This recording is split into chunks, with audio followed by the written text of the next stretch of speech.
पक्षाचे प्रमुख बच्चू कडू हे आपल्या मागण्यांसाठी आंदोलनावर ठाम असून मात्र आता त्यांना राज्याचे महसूल मंत्री आणि अमरावती जिल्ह्याचे पालकमंत्री चंद्रशेखर बावनकुळे यांनी त्यांना आंदोलन मागे घेण्याचं आवाहन केलं असता अहमदाबादमधील दुःखद घटनेचा संदर्भ देत त्यांनी भावनिक साथ घातली आहे।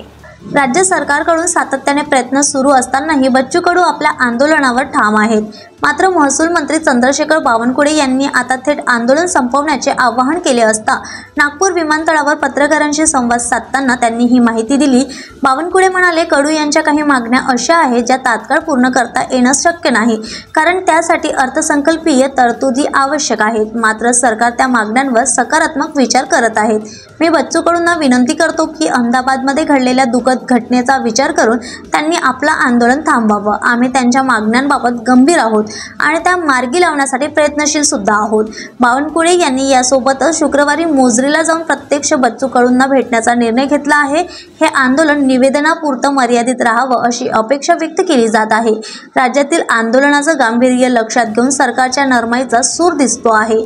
आता पाहावं लागेल की बच्चू कडू बावनकुळेंच्या या भावनिक आवाहनाला किती सकारात्मक प्रतिसाद देतात का। पोलीस टाइम न्यूज साठी स्वप्नील धारगावेची रिपोर्ट। माननीय बच्चू कडू यांच्या संपर्कात आहे।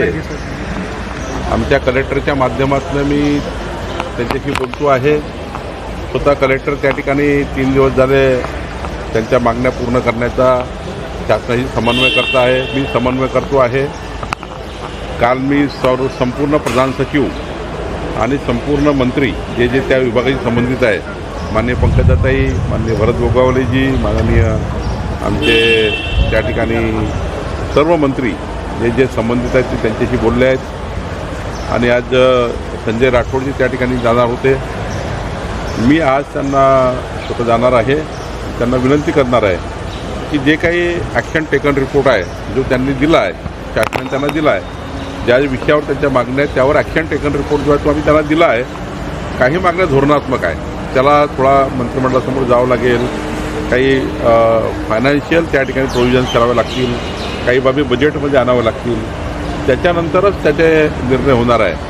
पण देशातली अहमदाबादची घटना बघता आणि एवढा मोठा आघात बघता देशावरचा, मी त्यांना विनंती करणार आहे की किमान अशा काळामध्ये आपलं उपोषण मागे घ्यावं आणि मला वाटतं ते माझं म्हणणं ऐकतील। धोरणात्मक बाबीवर संपेल असं मला असं वाटतं की त्यांनी थोडा देशातली परिस्थिती विचारात घेता आणि राज्य शासनाचा पुढाकार लक्षात घेता त्यांनी आंदोलन मागे घ्यावं अशी त्यांना मी विनंती करणार आहे। संजय राठोड यांना परतावं लागलं, ते गेले होते पुन्हा उपोषणासाठी गेले होते आणि तिथून त्यांना परतावं लागलं। त्यांच्या विरोधात ते संजय राठोड हाय अशा प्रकारचे नारे सुद्धा तिथून कार्यकर्त्यांना 17 मागण्यांवर बच्चू कडू ठाम आहे। त्यामुळे कुठं असं आहे की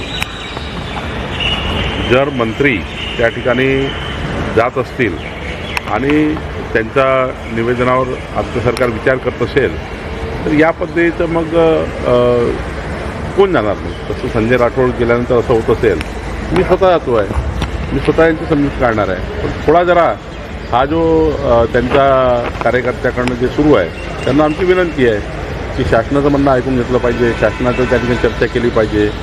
या पद्धतीने त्यांना कोणी मंत्री गेला तर त्यांना या पद्धतीची वागणूक देऊ नये।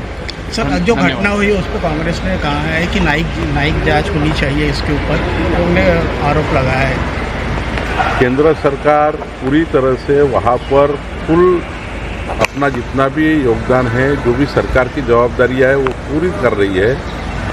माननीय अमित भाई खुद वहाँ गए हैं, प्रधानमंत्री जी गए हैं, हमारे सारे सरकार के जितना भी जो करना चाहिए सरकार ने सारा किया है।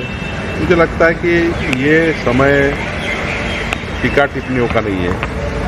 ये समय जब पूरी इंक्वायरी होगी तब बात करने का समय है। ये समय तो बहुत दुख वाला समय है। ये समय में अपोजिशन ने इस समय पर सरकार को कोसने के बजाय इस दुख में जो परिवार है उस परिवारों को कैसा हम संभालें, इसके लिए बातें होनी चाहिए, इसके लिए काम होना चाहिए। राष्ट्रपति को नाना पटोले ने पत्र लिखा है, जो आदिवासी इलेक्शन जो हुआ था विधानसभा में जिस तरह से घोटाले हुए बोले उस पर मैं आज इससे बात नहीं करूँगा।